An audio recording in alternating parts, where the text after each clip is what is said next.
Things were afoot in South America during October as the new constitution of Brazil came into force. This was the country's sixth constitution since becoming a republic in 1889 and replaced the military dictatorship that had been in place since the 1960s. Among other things, the constitution provided increased legal protections for disabled and Afro-Brazilian citizens and took steps to protect against future coups d'etat. Over in Chile, meanwhile, the military junta, after taking power in 1973, had instituted a new constitution in 1981, with a 10-year transitional period of government by the junta. In a national referendum, held the same day as the Brazilian constitution came into force, the people of Chile were now deciding whether General Augusto Pinochet would continue in office beyond the end of the transitional period or not. Although other members of the junta wanted a civilian as their candidate for president, Pinochet insisted he would run himself, and lost. With the rest of the junta smirking behind their hands and having no interest in instituting a coup to keep him in power, presidential and parliamentary elections and a referendum on the constitution were slated for 1989. In the UK, the ongoing saga of Peter Wright's controversial book Spycatcher took another turn, as the House of Lords ruled that extracts from the book could be published in the British media, but upholding the ban on the whole book's publication.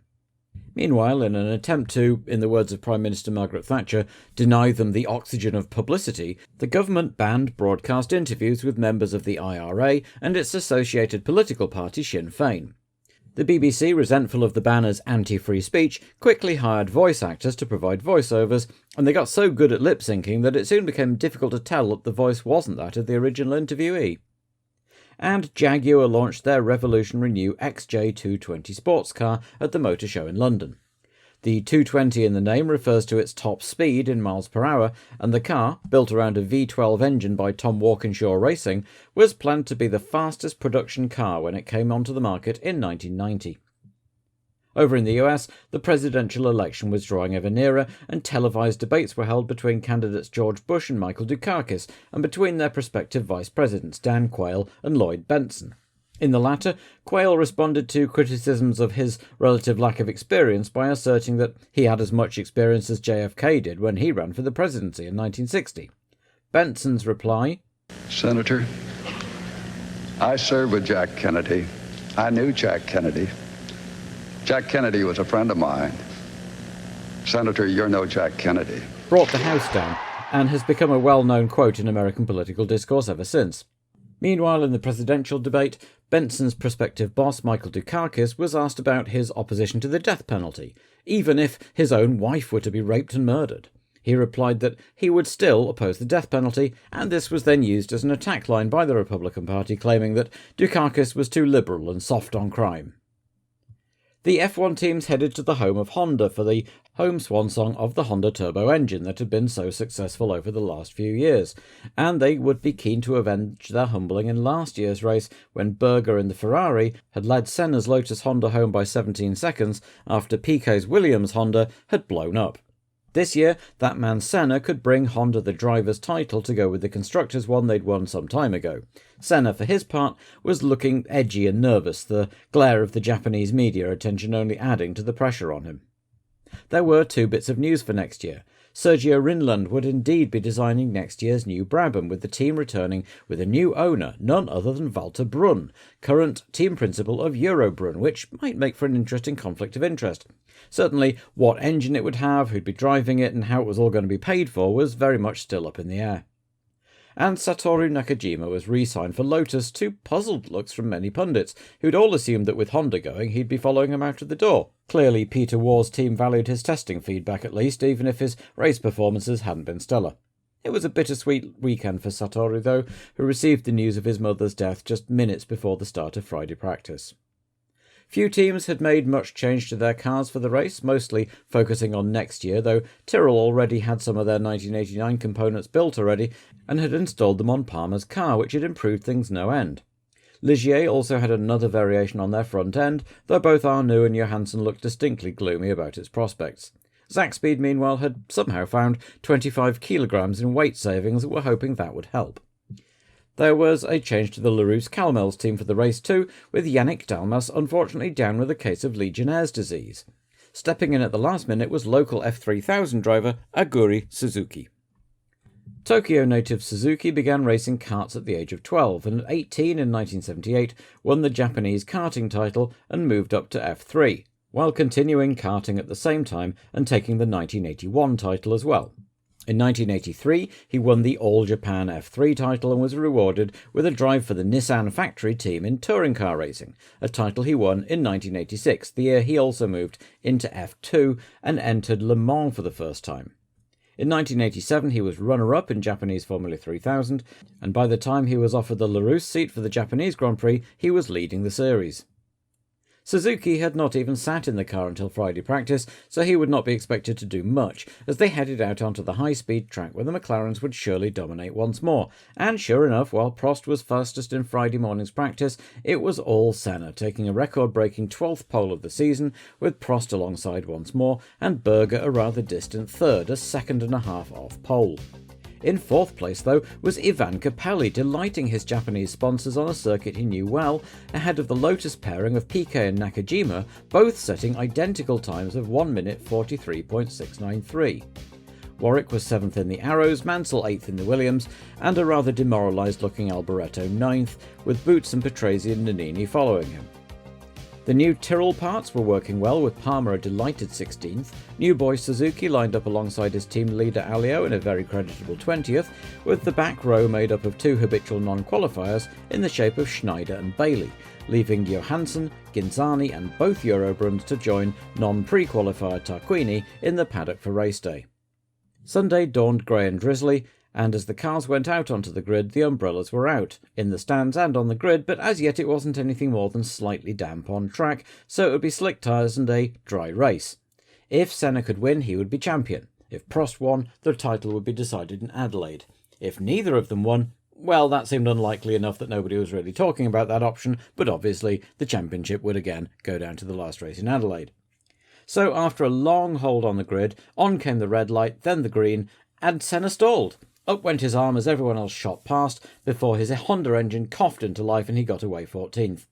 The grid at Suzuka actually slopes downward and he'd managed to bump start the engine. Prost, looking in his mirrors, must have been grinning ear to ear as he only saw the red of Berger's Ferrari and the aqua blue of Capelli's March following him. Derek Warwick had also made a flying start and gone up to 4th in the Arrows, followed by Mansell, Alboreto and the Benettons. Berger was right on Prost's gearbox, as he often was early on, before being forced to back off to save fuel. By the end of lap 1, though, Senna was already back up to 8th, while further back, Mansell and Warwick touched, sending both in to the pits for a new nose cone and rear tyre respectively, and promoting Alboreto to 4th and the Benettons into the points. Until a charging Senna passed Nannini on lap 2 and set about making his way back towards his teammate, passing Boutsen a lap later and shaping up to look at Alboreto. Up front, meanwhile, Berger had backed off already and was now 2.5 seconds behind by the end of the third lap, with Capelli about the same distance behind him, and Alboreto and co over 7 seconds behind, so it was already getting quite strung out. Senna bullied his way past Alboreto at the pit entrance at the end of lap 4, as Capelli set the fastest lap and was closing on Berger. Senna now had to wind in a 7-second gap to the March, which he set about with gusto. But Capelli was motoring too, and passed Berger for second on lap 5, and then, without Berger and Prost's fuel considerations, he charged off in pursuit of the leader. Behind them, Alboreto and Nannini were scrapping with Warwick in tow, when the Ferrari and Benetton touched, sending Alboreto off into the gravel. Michele was able to rejoin the race, albeit a long way back. While Capelli reeled Prost in, Senna got on Berger's tail, with Boutsen still in tow, as Piquet, who'd been feeling under the weather all weekend, lost concentration and spun off on lap 10. The marshals put him back on the track and he came back in for new tyres and headed off again. While all that was happening, Senna got past Berger into third place, and before long Boutsen was past too. At the front, though, Capelli was now right on Prost's rear wing and looking like he might actually fancy the win. But of course Prost had to win here, so he wouldn't be making it easy. While Capelli continued following Prost and the Japanese director gave us a view of new boy Aguri Suzuki, engine cover off to keep the engine cool, scrapping in the midfield with Caffi and Alboreto, just then it started drizzling a little harder, dampening the track and the tyres. As the teams were sucking their teeth and looking at the skies, Suzuki had a bit of a spin in the final chicane, Prost slowed up to avoid him, then missed a gear, and Ivan Capelli lined up, planted his foot to the floor and passed the McLaren. For about 500 glorious metres, a normally aspirated car led a race for the first time since 1983, before Prost's superior Honda power told and he retook the lead before the first corner. But could Prost keep that up for 40 more laps? Capelli was really going for it, looking this way and that as Derek Warwick spun on the slippery track into retirement from 4 laps down. Senna was also now closing on the leading pair as Prost threaded his way through traffic in his usual methodical way, while also keeping Capelli behind him. And behind Senna, Boutsen was also still in touch as well.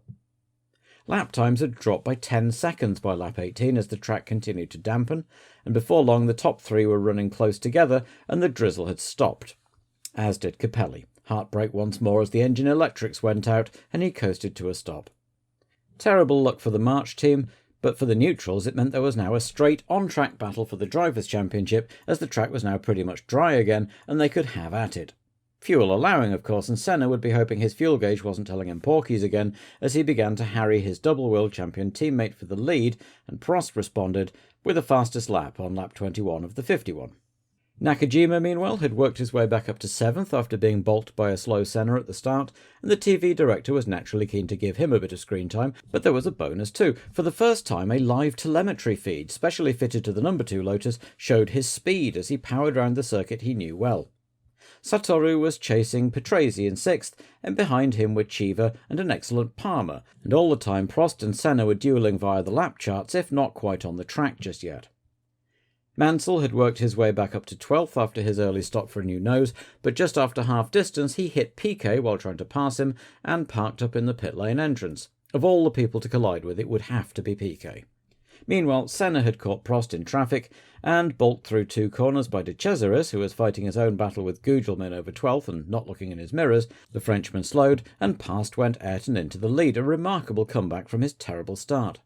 So now Prost's strategy would have to be to keep the pressure on Senna and keep him burning fuel in the hopes that he'd already used up too much in his charge back up the field. And if he made a mistake under the pressure too, well, that'd be just dandy. Meanwhile, behind them, it was Boutsen running third. He'd finished there 5 times already this year, and happily admitted that he regarded that as good as a win given McLaren's dominance. His teammate Nannini had meanwhile got past Berger and was now 4th.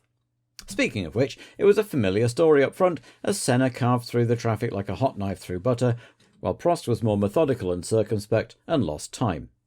Andrea de Cesaris, meanwhile, was not covering himself in glory this weekend. Having already demolished a car on Friday, then arguably cost Prost the race and possibly the title, he now deliberately crowded Suzuki out in the corner as a revenge of being in his way earlier.